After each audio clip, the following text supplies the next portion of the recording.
What's up, everybody? I'm Paul Hickey with NoOffSeason.com, host of the Sports Card Strategy Show.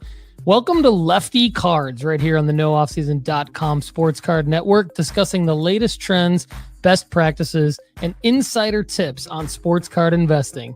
This episode is brought to you by NoOffSeason.com, the number one place to make money flipping sports cards. Get a free 30-day trial today at NoOffSeason.com.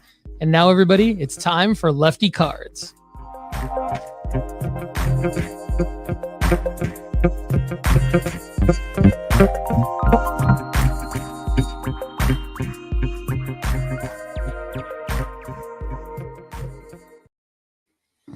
Here we are live. 3 rounds in the no off-season heavyweight division. Introducing first, fighting out of the red corner, we have Lefty McKee, and fighting out of the right corner, we usually have Turner Schaus, but Turner is at practice today. And don't you cry, ladies and gentlemen, because this is the last calendar regular episode of Lefty Cards for 2024. If you guys have missed what we are doing for 2025, we have gone back to the original schedule that we've done a couple of years ago where Paul and I will go to a regular Monday show. We will go back to the wins, losses, highs and lows, buys of the week, sells of the week, all this kind of thing. But tonight, I've got a couple of follow-ups on some of the things we've been talking about here on Lefty Cards. We hear you, Terry Anderson. Don't you worry. You will still get your regular dose of Lefty. You will get your regular dose of Turner. In fact, you might get even more of both of us. And then you will, in fact, get us with Paul Hickey on the live as well. Plus, you've got Mosaic Joe, and we've got Jake, the Guardians fan, in the background working like an absolute dog. Welcome, ladies and gentlemen, to Lefty Cards, the December 9th edition, part of the NoOffSeason.com Sports Card Network. We love what we're doing here at NoOffSeason.com. And this is just another episode for us. We're going to be talking about baseball. Yes, we're going to be talking about Juan Soto. Yes, we're going to be talking about Cooper Flagg. Yes, we will be talking about college football playoffs. And we will be having a special gauntlet at the end of today's show. But it's going to be me talking for the next 30 to 45 minutes. I hope you're locked in. Hope you're ready to roll. You're going to see me research live something, which I think is always beneficial for the viewer or / listener, depending on where you're catching us at this evening. But for those of you that have not heard, Juan Soto got 15 years, $765 million. We will talk about what that looks like from a sports cards perspective. We will dig into the mind of Lefty as you guys get to come out with what I believe is a good strategy in terms of sports cards in this realm of a Mets domination of the market recently. But first off, I wanted to jump into our first commercial, get us a Paul Hickey NoOffSeason.com commercial at the very beginning of the show, because I don't know how long it's going to be tonight with Turner ending up having to get out of the podcast tonight. We were excited about spending the last one with us. Turner sends his regards. He says he can't wait to see you guys on the other side of the new year, and we love having you guys on our team. He built some stuff even this week for Paul, and we're very excited for Turner to get more involved. He's gone from in Turner to full Turner, however we want to call that, and we're really excited about having him. He's practicing tonight. As you guys know, he's a college basketball player and coach, who is his dad, by the way. Decided to make a late practice tonight. So he won't be with us, but we will be with him in spirit, and we'll have our first commercial of the night here about 5 minutes into the episode. So here we go. What's up, everyone? I'm Paul Hickey with NoOffSeason.com. Why should you subscribe to NoOffSeason.com's premium membership? Do you like the content on this show? Want more? Well, a free 30-day trial membership at nooffseason.com gives you a Friday edition of the Sports Card Strategy Show called The Overflow Show. It's a premium podcast for members only every Friday, and you can ask an unlimited amount of questions to build your sports card investment portfolio, and I answer them for you. I put in the work, research, and do the analysis, give you the best possible answer so you can increase your chances of making money flipping sports cards. And if that's not enough reason to sign up for a free 30-day trial today, you get Sports Card School, tons of premium members-only articles, and our new formula-based sports card rankings to help you find the cards with the best ROI to make money in the hobby. Sign up today at nooffseason.com. All right, as you guys, I wanted to give you guys an update on where we are with Topps.com. And as you can see on the screen here, I've gone to my orders. This is my account. This is my Cooper Flag order from 2024-2025 Bowman U basketball. We ordered art card number 1. I got 3 orders of them, which were at $169 a piece. So I got 60 of these bad boys waiting for me. And obviously, there's a good amount of money that's tied up in this. And the estimated ship date is between November 29th and December 6th. And I don't know if you guys have been noticing, but let's take a little gander at the watch. Let's take a little gander at the watch.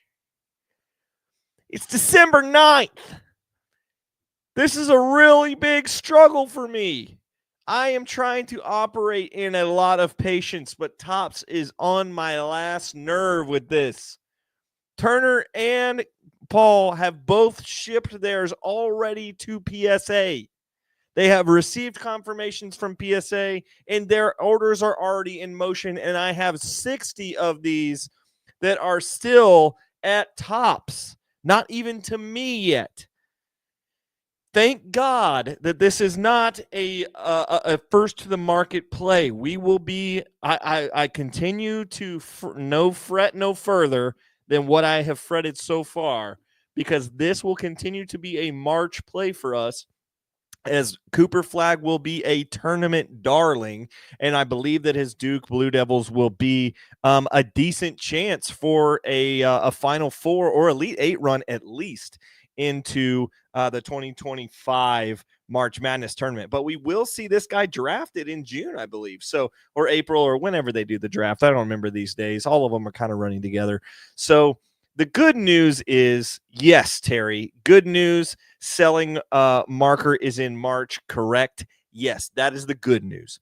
The bad news is I've never seen Topps split an order like this. I've never seen some of the order go out. Some people say that they have them, and the other people say that they don't. I know that I've heard from at least 3 of our listeners that they do not have their Cooper Flag cards yet, and it makes me wonder, what is the delay? What is the delay in getting them in? What is the delay in getting them out? I don't really understand. Paul and I and Turner all bought ours at the same day. The only difference was I bought 60 rather than 20 to 40, which shouldn't theoretically be the problem, because I know a lot of you guys didn't order 60 like I did. So maybe I don't think it is the volume of these Cooper Flag cards that is keeping them delayed. But I know that I've had a lot of people reaching out to me asking if I have an update for them on my cards specifically. Well, here's the update. Mine are still what you call pending. So the order list is still processing, as you see in the upper right hand corner. I don't want to scroll down when it says pending, because it has all my order information and all that kind of stuff on there. Want to keep that private. But then if you look at the redemptions that I have, let me pull this off the screen just in case. Let me pull this off the screen just in case it shares any of the information before I wanted to pull up my second Topps update for the night. Let's see. Yes, here we go. Okay, we're going to go back out. We're going to go back to the presentation. Coming back up on the screen now, you will see another update for my redemption code for my Topps Now Jaden Daniels play. That is still pending as well. This I did not expect to not be pending. I really expect this to be in here for quite a while, and I'm hoping that it can get into my hands before the playoffs, but I'm not 100% sold on this. Again, I have already sent all of these. I have sent the 2 jigglers that I had of this specific Hail Mary Deep card from the Jalen Daniels that I ended up pulling an out of 49 auto with. This is just icing on the cake, guys. And so I'm not too concerned about this. I think this will be a $1,000 to $5,000 card when I get it, and I will get it graded unless it looks horrific, and then I will sell it as well. So all these cards are still at PSA. A lot of my PSA orders have slowed down. Another thing that I wanted to review tonight with you guys is if you have PSA orders in, this is my third year in a row that I've been submitting PSA orders at either in July or at the end of the year to get ready for what we have next, what we're going into in this next couple of months, which is the December season where we are seeing a lot of sell-offs. But another thing that's happened is they always have this holiday advent calendar sale opportunity. Inevitably, this always slows down PSA's process. I don't want to say they should be better ready for it because I don't think that's fair. Like if you're going from, 1 million orders to 10 million orders, a scale of 10x, you're never really prepared for that. Plus they can't, hire more people because what if it doesn't scale up to 10x? So I think in this season, we have to be okay with if we are going to get cheaper prices, we're going to get longer lead times. But the hard part is the things that we sent in right before that are still getting delayed as well. My PSA orders that are in right now, just to let you guys know, I have 4 orders of 25 cards or more in the hopper with PSA, and none of those have really been progressing. I have one order that I actually sent in right at the beginning of the Advent calendar special thing, and it was a friend of mine who sent an order of 10 One Piece cards. So it's kind of like a non-traditional run when the One Piece cards are not super popular. So I wonder if they got progressed a little bit faster than everything else. The One Piece 20 card submission that we did have go in has already moved on to the grading element, but everything else that I have at PSA has arrived around that same time period, is still in order arrived or research and identification. I have had one order that arrived November 4th, and it's estimated in mid-February. I have another one that's estimated in mid-February. I have 2 other estimated that arrive other in November that don't even have an estimated delivery back time. So this could be a pretty long one for me. Unfortunately, the ones that I have at PSA right now are Arch Manning. I have Arch Manning bullet or a grenade at PSA. And I also have my Arch Manning autos that are at PSA. I also have a Caitlin Clark bundle that's there. I have a Cade Klubnik Clemson auto that we have there. I really wanted that to come back to me before the college football playoff. Doesn't look like that's going to be the case, which is upsetting. And I thought I got that in plenty of time. I got that in October. And so, unfortunately, I don't think I'm going to be able to get that back by the time that Clemson plays their first playoff game. And I don't know how far Clemson will go in this playoff. Yes, they beat SMU, but I'm not 100% sure on this Clemson team. They look like they're peaking at the right time. They looked okay during SMU, but they almost lost it there at the end. And if it wasn't for a big kick by a young kicker, we would still not be seeing Clemson in the playoff. They are the lowest team to be qualified because they got an automatic qualifier as a ACC Bowl champion. So PSA orders are slow. That's my update. I wanted to give you guys the information to know that your orders can be slow. Your guys will be delayed. You guys will have the same problems we do. And although our expectation is for it not to slow down, just a reminder, PSA is filled with a bunch of humans too that are going into the Christmas season. Everything typically slows down late in quarter 4 during most businesses. Most businesses don't want a slow quarter 4, but that's just kind of the reality of our human rhythm in our culture, I believe. And I don't want to go into the whole sociological and all psychological aspect of why I believe our culture slows down in this time of year. But I do think that it is well studied and well documented that our our culture slows down this time of year. So just be patient. Try to exercise some patience. I did send an email as well to PSA today because I also had a 16 card purchase, a graded card submission purchase from Chase Krim, and I had him send the package directly to my vault at the PSA, and it said that it was delivered 2 weeks ago, and I still have not got a confirmation email from PSA, nor have I seen them in my vault that they are in fact at PSA. So I did send an email to PSA today asking them what's the deal with that. I would like to know that my cards are safe if I'm sending them to the vault. I would like to know that they have been delivered because it's, several $100s worth of cards that I just sent 16 slabs to, and I would like for them to be in PSA's vault count. I would like for them to at least just know they're there, or at least notify me that they're there, more importantly. And so a little frustrated at PSA. I would say about a 2 out of 5 in terms of frustration right now. But just like Terry said earlier in this episode, yes, selling markers are farther away.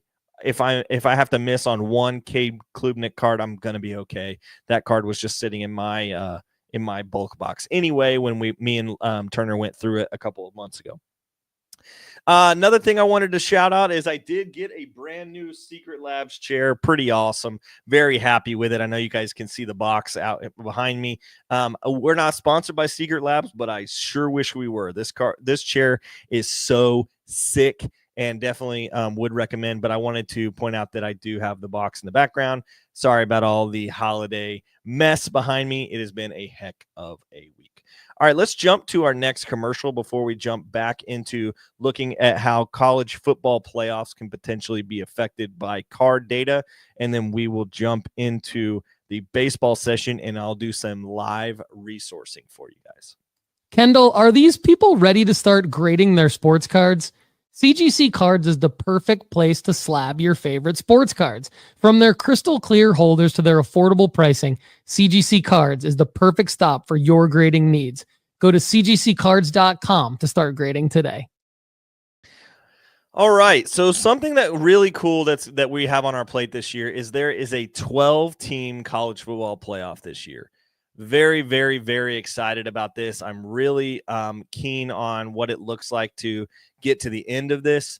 And this is what we've been pulling for a long time. We have been saying 4 is not enough. We've been saying one bowl, like 15 years ago, it was like only one national champion. You basically had to go undefeated. And then if 3 teams went undefeated, one team got the Rose Bowl or whatever. And we see, then 2 teams got to play for the playoff, and everybody was just saying, we need a playoff. This is crazy. Like we got to do it a different way. And we then got a 4-team playoff, which people thought was going to be good. And then it wasn't enough. So then we went to a 12-team playoff this year. This is a 2-year decision for the college football committee. And this is what the bracket looks like. We have 2 teams that were snubbed. We had Miami snubbed and we had Alabama snubbed. For SMU, Clemson got in because they were a bowl winner, even though I think it's okay that they won the ACC and were able to get in. But you also had teams, that were on the fringe. For instance, I think Arizona State getting a bye in that Big 12 game versus Clemson getting a bye. That's hard. Plus, you have Texas, that is a really good team that's at 5 and has to play Clemson, Arizona State. That seems like a cakewalk to me in comparison to how Oregon win their bowl game, and then because they win the Big 12 or the Big 10, they win the Big 10 and they get an easier route to the national championship than the team that they beat in Penn State. So they have to play either Ohio State or Tennessee in the second round, and Penn State potentially has to play SMU and Boise State, 2 pony actions. You put any sort of cougar behind a pony and a Mustang, and I just don't feel like that is a good it's a good picture for what it looks like to have a food chain. So there are some things that I just feel like could be different. Overall, I'm excited for the games that we're going to be watching. A triple header this week with 3 games, and they're going to be 4 of them this week, and then they'll go into next week, and there'll be a really exciting college football playoff as we end the year. This will be a first for us. This will be 2 years in this format. They might change the seedings next year, but I don't think we're going to see that. I've seen little inklings that this is going to go to a 16-team playoff. What I want to look at here is there are several teams on this graphic that have players that's cards sell regularly. Previously, we talked about how the major league or NFL, NBA, MLB, a couple years ago, we were just like college sports cards. I remember I got a Clemson Trevor Lawrence rated rookie, and I was bummed that I was like, yeah, this card is cool, but it's not going to be worth much of anything once he gets into a Jaguars uniform. And I remember just saying like, yeah, it's okay, but I wish I could have I wish I could have pulled a Jaguars version of this card. I remember we were pulling Prism draft picks, and we were like, okay, Zach Wilson in a BYU uniform. You had Trevor Lawrence. At that point, I think Bo Nix was in an Auburn uniform. So college football cards used to be looked at completely different. Now I want us to look at this graphic and look at some of the studs that are in these games. Yes, you have Genty at a 3 seed. You have Quinn Ewers and Arch Manning at a 5 seed. You have Gabriel at a 1 seed. You have Jackson Dart, by the way, is not even in this, which Ole Miss, flamed out at the end of the year. But you have a bunch of great players in that mine.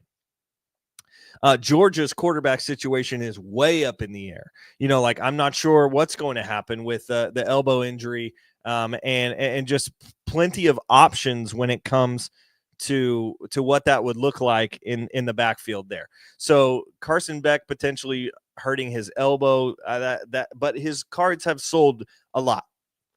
So you've got all over the map here. You've got players that could potentially sell. Now you also have teams that that don't have a market, but there are players that do have cards out there. For instance, the Tennessee quarterback, we've got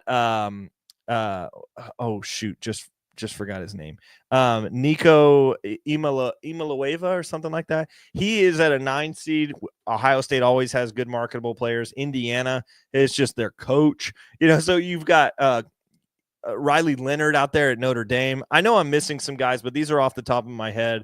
And then you got Cade Klubnik as well. So you've got players that are marketable. For me to say that they have sellable cards in all of those teams is something that's very interesting to me. I think 5 or 6 years ago, maybe even earlier than that, we wouldn't have had sell markers for some of these guys late in the playoffs.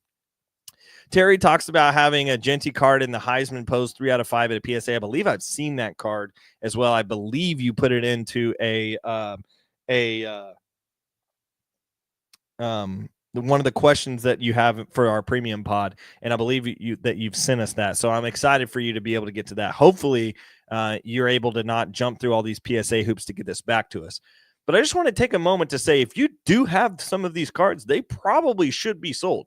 If my Cade Klubnik was in my hand, I don't see them beating Texas. In my head, there's no way Clemson wins that game. And so Cade is probably going to be bounced out of the first round of this playoff, and I'm going to have that Cade card stuck in my hand, whether it's a PSA 10 or not.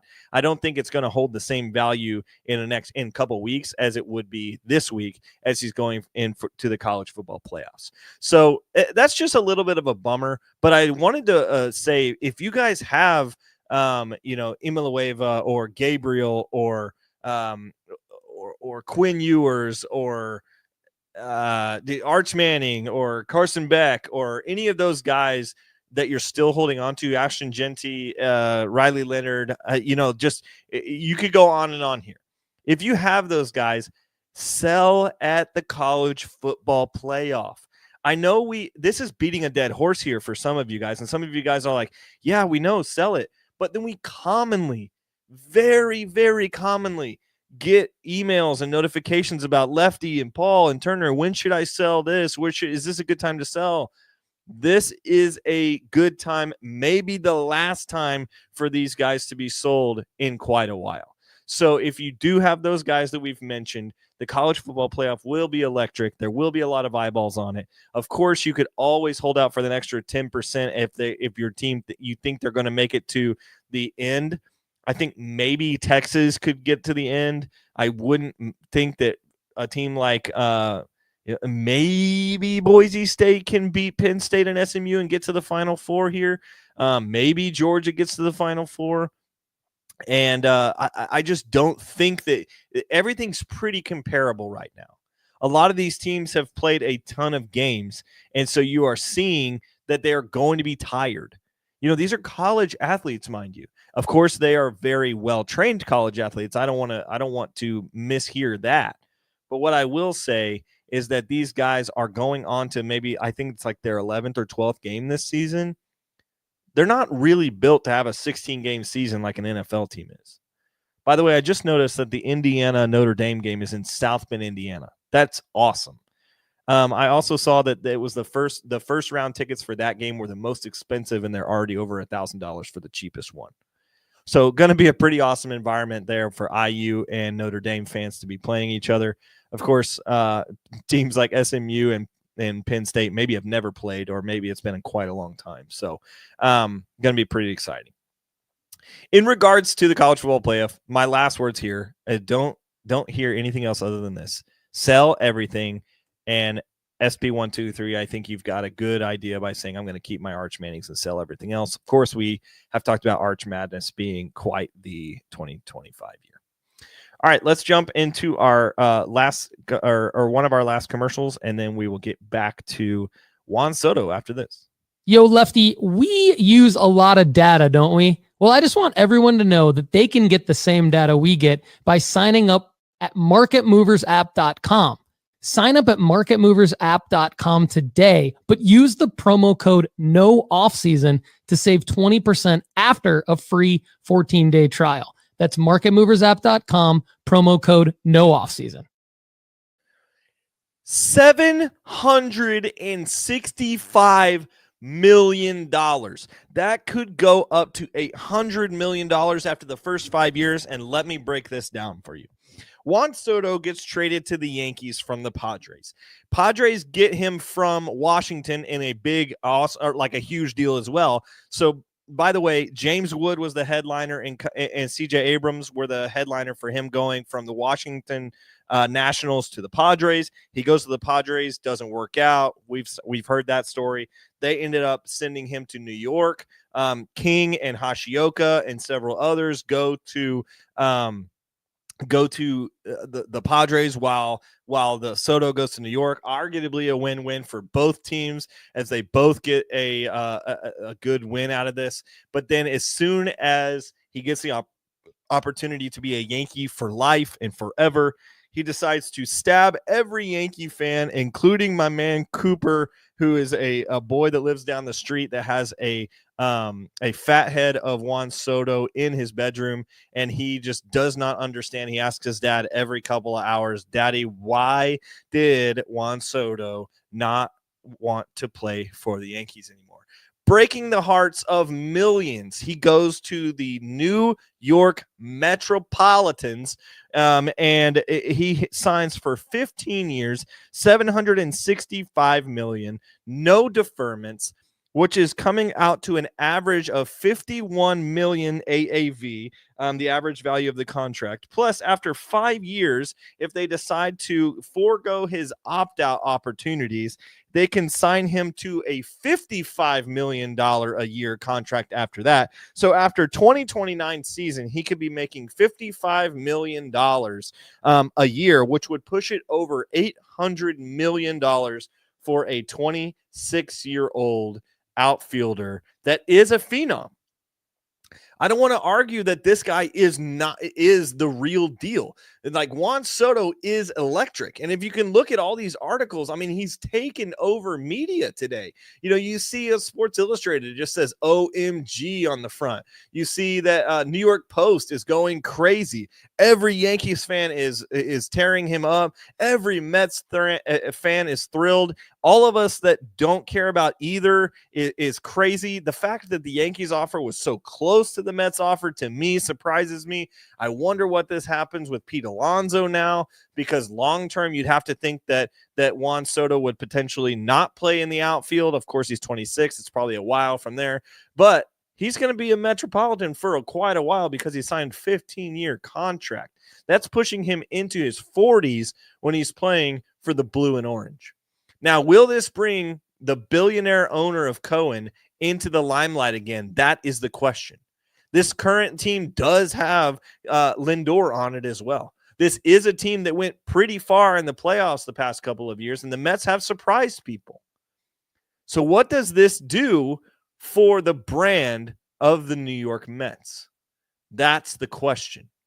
Now, I think that I heard this. I heard today they were talking about this, and they said on ESPN today, I forget which analyst actually said it, but he said this could be the best $765 million contract the Yankees never signed, which is correct, because you know that the Yankees are going to have to pivot. Juan Soto was the only guy that was productive for them in the playoffs, in the World Series. Stanton did some incredible things to get them there, but in the World Series, Judge was largely silent. Of course, he dropped the ball. He literally dropped the ball. And then Soto almost was the guy. Now, you're going to have to build a team around a $765 million player. So you would think that maybe they could replace that with 4 or 5 players and get just as good of production in terms of a WAR above replacement, or a WAR wins above replacement. So that's enough about sports in general. My question is, what is this going to do to sports cards? You might be asking me, Lefty, are you going to get this card right here? Are you going out to buy the Juan Soto Mets largest deal in sports history, potential for a signed piece of Mets memorabilia? Are you going to go out and get the 169 20 card bundle like you have on Cooper Flag and things like this? This is a pass for me. And here's why. I think this is very similar to the Dodgers Shohei Ohtani signed card that I went after last year, and they did not sell well. I actually lost quite a few $100s on that play because it just didn't go well. After I graded them, I could hardly get rid of these cards. So really what you're going for is something like this. You're going for the parallels in this situation. And this is pretty much breaking at that point. And so what I'm not doing is I'm not buying this card.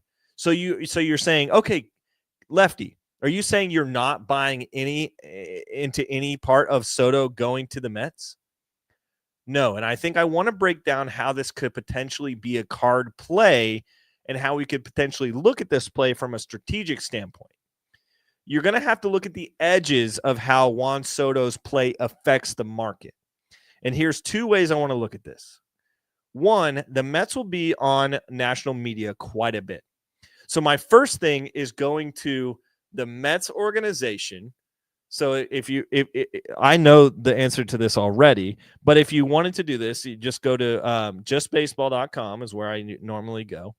We go to prospects, we go to top 100, and we scroll down and look at, you sort them by teams, go to the New York Mets. They have 3 players in the top 100 here. You've got Brandon Sprout, a right-handed pitcher, Ryan Clifford, a first baseman, and Jet Williams, a shortstop. So my first thought is, if you're going to get a lot of eyeballs on this new club, what you could do is potentially invest in a residual player that will get residual rise for the same thing. What I like about these 2 players, 56 and 86, This guy was brought up to me. Jet Williams was brought up to me by Interner last week. And the answer I gave Interner last week is these cards were around $20 to $25 raw. They were selling for about $80 in slabs. And I said, yeah, I don't love the play, don't hate the play. So when we talked about it, it was like, yeah, he's okay. He's a top 60 out of the top 100. Hopefully that's helpful for you. There will be some consistent offense there, but he does a lot of walking, et cetera, et cetera. We just ended up being like, probably could spend your money better ways. What I do like about this play now is the Mets will get a lot more attention. So I would go after Jet Williams, Ryan Clifford, maybe Acuna. Baby Acuna got into this team in the playoffs last year. Yes, he's already been called up, so you got to be very careful about where your projections are, where your next selling marker is going to be. But I think Jet Williams is a guy that I'd be interested in kicking the tires on. I think you're going to have to make very calculated and selective investments, because I don't think it's automatic that Jet Williams is going to make this team, especially since he's a shortstop and they have Lindor and Acuna on this team. I think they're going to have to make some different kind of ads. So I would just look at some of those cards. Then I also think about the Yankees. You can go down here. Who is going to replace Juan Soto in that outfield? And I think it's this man right here. This man right here, Jason Dominguez, is going to get extra run this year because the Yankees are going to have him back from a surgery. He was injured last year. They're going to have him back, and this guy crushes baseballs. So I am interested in seeing how J-Dom potentially replaces Soto, and you do not replace Soto pound for pound. This is not like J-Dom is going to be Juan Soto this year. But at one point, many years ago, they thought he was going to be a Juan Soto. So I think that we will see quite the year from J-Dom as he comes back into the fold off of an arm injury, back into an outfield where he could potentially have a lot of run, and we see him going forward. Another guy, Spencer Jones. I like how Spencer Jones could potentially come back into this team. He strikes out a ton, but they will be looking to replace some of these guys. Now, I'm very curious to see if they go out and sign guys like Pete Alonso, Alex Bregman, if they go ahead and fill their bullpen and maybe they go into starter mode. There are a lot of things the Yankees can do from here. But the guys I would look at in terms of card investments over the Juan Soto thing is you look at Jet Williams, you look at Ryan Clifford, you look at Luis Angel Acuna, you look at Spencer Jones, Jason Dominguez. Those are the names to start evaluating. Start looking into those 5 guys as potential investments. And if you can find a card, or if you can find a investment strategy that you like and that seems smart by using the tools that we have at nooffseason.com that you've learned in sports card school and things like that, I think we can make some wise investments around the stratosphere, the orbit of this gravitational pull that is $765 million Juan Soto. So I hope that makes sense for you guys. I hope that is a brief understanding of what I'm looking for. With the last 10 minutes of what we want to do here on the Lefty Card Show, I wanted to give you guys and give Interner some dignity on the way out, and we wanted to do a final gauntlet of the year comparing some of the previous gauntlet winners against each other. So what we'll do now is we will go into the very first of the gauntlet. And this will be tricky because not all of them have the same price range because they're on different episodes.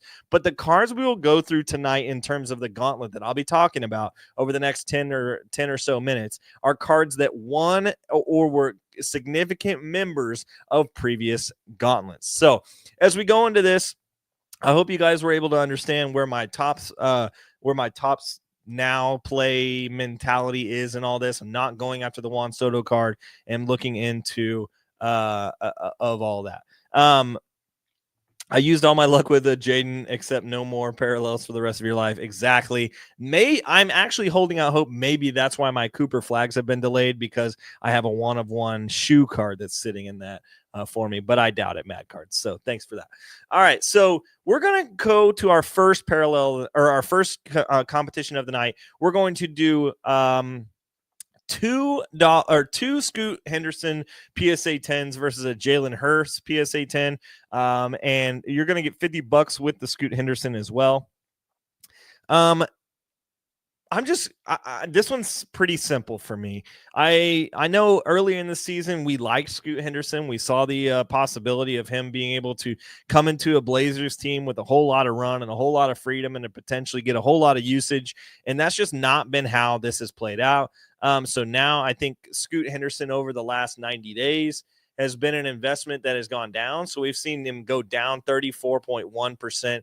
90 days ago, this was, in September, this was a $114 card, and now it's at $75. When we look at the last 90 days of this Hertz card, I mean, it's also down 20%, but still, this is on the back, going back up. You see that Saquon Barkley is broke their Eagles record for rushing this year and is probably going to win the MVP this year, probably going to win Offensive Player of the Year when it looked like Derrick Henry was literally running away with it the first half of the year, and Saquon is gone and done some things. If Jaylen Brown and Jalen Hurts get on the – or not Jaylen Brown. Maybe – okay, what am I trying to say? If – the Eagles offense gets back on the same page. They talked last night about how they are not on the same page.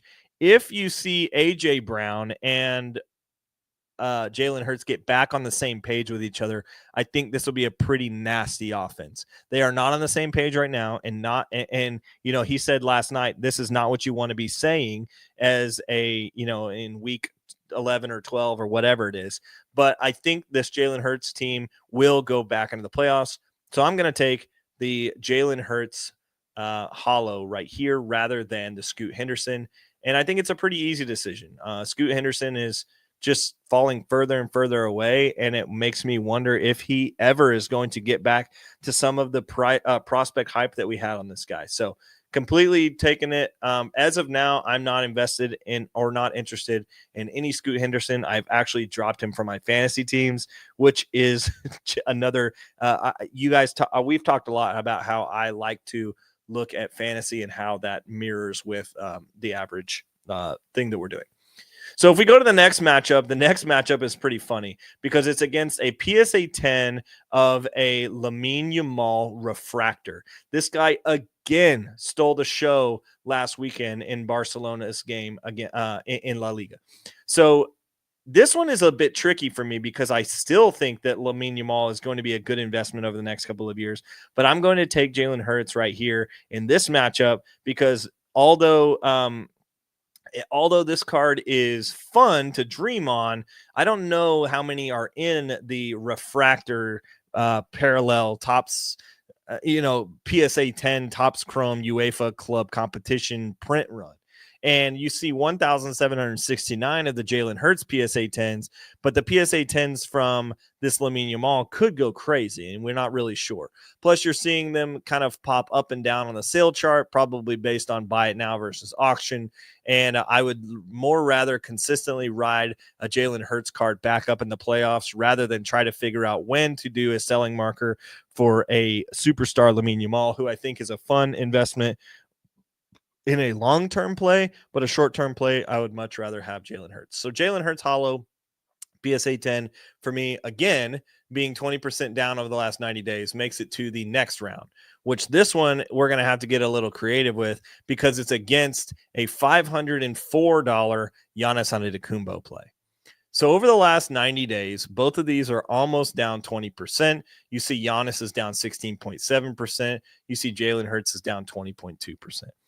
This is, again, going to go to Jalen Hurts for one simple reason. The selling markers will be faster to me than the Giannis selling markers. And I do not trust the Bucks. I used to be a Giannis super fan, especially early on in his Bucks life. I had a Bucks jersey, loved it, wanted to root for the Bucks. I just loved his story, all this kind of stuff. But I'm very upset with how that team has materialized into him being a superstar. I think they needed to have better pieces around him, and they haven't really done that. They went and got Lillard. It's not working still. They went and got, Drew. They went, there's so many things that they've done, and it still just hasn't worked. I still don't think they have the right coach at the helm. Therefore, I'm not invested in Giannis Antetokounmpo right now. I have sold off my Giannis cards. I'm holding on to one that I would like to be over before I sell in it, because I do not have an over on that card yet. So still, if you are going to give me two of these $200, let's say we're going two Jalen Optics versus one Prism Base, I'm going to take the two Jalen's again. Jalen goes on to the next round again, which we're going to put up against a hilarious comparison. And like I said, all of these are funny because they're all winners of past shows. We're going to compare it to a $660. Yes, you heard that right. $660. 17 sales at $660 of Victor Wembanyama silver. I don't care how many Jalen Hurts you give me, and I have gone on record saying this on many shows in the past month. Give me this Victor Wembanyama. I just don't see it going any much further down, and I think this card goes back up well over $1,000. I don't see Jalen Hurts card going over $250. Therefore, I think the play is going to be, if you give me 3 to 4 Jalen Hurts, and you give me an extra $300 to $400 on, maybe I make $100 on either one of those. Or you give me one Victor Wembanyama and I can make $600 probably on this flipping to $1,000 or $1,200 card. I'm taking Victor Wembanyama. We've talked about this card a lot over the last month, and we are using this card as potential like watch, because the pop count has not gone up in the past couple of weeks. It's still 3,900 and something. So that's pretty consistent with where we've been seeing it over the past month or two. And this card continues to go down. Over the last 30 days, we've even seen this card down 10.5%. And over the last 7 days, it's down not much, like 660 versus 671. The last couple of sales have all been around the 660 range. So last completed sales have been 630, 570, 630, 660, 656, 636, 670, 700. And we said on the pod a couple of weeks ago that I feel like this card could get down to 550, and that is what happened on Fanatics Collect.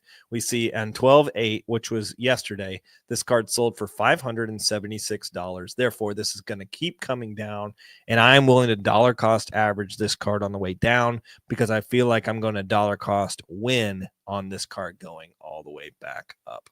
Maybe not all the way back up, but definitely I feel like this card could be a $7, $8, $9, $10 or $7, $8, $9,000 card pretty easily. And if you're getting in the $550 range, like that is such a buy for me. I'm excited about potentially getting into these once I have some cash flow. So we're comparing that to a Lamine Yamal Kaboom, which is the last comparison of the night. For me, I think we did this comparison once before, and it's still the Victor Wembanyama silver for me. The Kaboom is something I would want to hold for a long-term play, but the raw of this card is still worth like $1,500. So when you look at the completed sales of the raw cards, there's just none of them. Nobody's selling them. Everybody's grading them because the graded cards are selling for so much money. So the Kaboom would be so hard to get at a $1,500 sale. Over the last 365 days, there have not been that many that have sold. There have only been the sale count for this card. The last raw one that sold was 11/8, so that was a month ago, and it sold for $1,800. So before that, it was $1,500, $2,000, $2,900, $2,300, $2,100. So this card is going to be a pretty heavily volatile card. So as we see this card coming back down to a plateau, we see the trend line coming down. I feel like this trend line could go up. Terry Anderson says, nice show today. That's my guy. Terry, thanks for being on the show today. Thanks for being the first comment and the last comment. For those of you guys that have been with Lefty Cards this whole year, I have loved this opportunity. I've loved getting more FaceTime with you guys. I've loved having a brand where I can kind of just be myself and have a lot of fun. Thanks for being here, guys. Thanks for being here, Ryan. Thanks for being here, Pick Six. Thanks for being here, SP123. Auburn Trading Cards, we love you. Mad Cards, all those that are watching on Instagram and Twitch. I have enjoyed 2025 with you guys, or 2024 with you guys. Continue to watch me on the nooffseason.com sports card strategy show. We will be live. I will be answering your premium content. We will be coming to shows near you this year. And as always, thank you. Have a happy holidays and a Merry Christmas. Have a happy New Year. Enjoy your families in this season. And I just love doing this with you guys. Thanks for what you are to me. Thanks for being a great family. Thanks for hosting me well. I love everything we do together. Peace. Lefty, great work on today's show. Thanks for supporting Lefty Cards, part of the nooffseason.com sports card network. Get a free 30-day trial today at nooffseason.com to check out our formula-based sports card rankings to help you make money flipping sports cards. Subscribe to Lefty Cards on YouTube and follow us on socials by visiting leftycards.com.